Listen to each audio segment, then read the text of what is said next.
All right, YouTube. This video is just demonstrating a new hive body that I made. Hive bottom that I made here. You saw some of my other videos. They were huge. They had stacks and layers, and they're overcomplicated. I'm trying to simplify my hive bottoms, make them lighter, easier to produce, less material to make them. So this is a design. I actually dreamt this up after watching Mark Headley's videos on spiral horn apiary. He made a pallet to where it would hold 4 bottoms. They had screen bottoms in them. One of the things I noticed about the migratory pallets is they already have these 3/4 strips put on them for the box to just sit over the top of them. So that's kind of what I dreamt up here. I got a smaller opening. There's a guy down in Alabama. I can't remember his name, but he made a hive bottom with screen and everything, and a smaller entrance. So this is going to be a permanent 6-inch wide opening for the bees. So when the hive body goes on top of that, I can screw from the bottom. I can put a couple of screws into the bottom to hold the hive body permanently to that, because I don't have the clips. Or I could do like a little wooden dowel, peg in the corners to kind of position the body on there, help stabilize it. So then when I put the strap around it, it'll all stay put. Now the screen holes in the back, I saw that, I forgot what this guy's name is, Jones or something, looks Swedish or something, J-O-N-Z.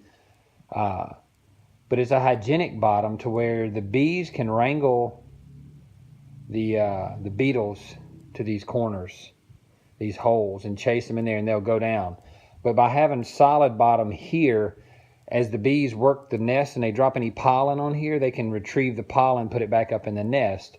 And I've already noticed that on the full screen bottom boards with the full trays, because what I've got on some of my other hives are these West beetle traps right here. So the first couple times we opened these things, man, they were slapped full of pollen and everything that goes in them.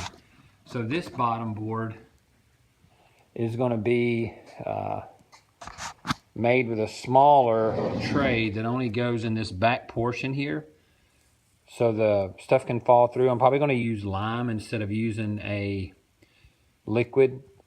The guy from Alabama, the older guy from Alabama, he used a mixture of Vaseline and baby oil in some, as well as lime. Something that doesn't slosh around or dehydrate, but can trap and catch the beetles and whatever else mites might fall through there. That's the only thing about this smaller section. It won't catch mites. I don't know that the beetles will wrangle the mites in there. The full bottom board, mites just fall straight through. This one is going to have to be as beetles are pushed into the corners to hide. Hopefully they'll go down in here and fall into their death. Now I made this board with supports. The front is a 2x4 support because it's supporting the landing board for the bees. The plywood is a 1/2-inch pressure treated. I ripped down a pressure treated 2x4 to make the middle piece and the end piece full pressure treated 2x4 there. This is cypress. I picked all this up from the guy in Star, Mississippi. Man, I can't think of it right now. eheartwood.com, that's what it is, eheartwood.com. Picked up this cypress. Also, these cypress brood bodies, the ones that are cypress here, I got from eHeartwood. So that is that's all cypress. This is all pine.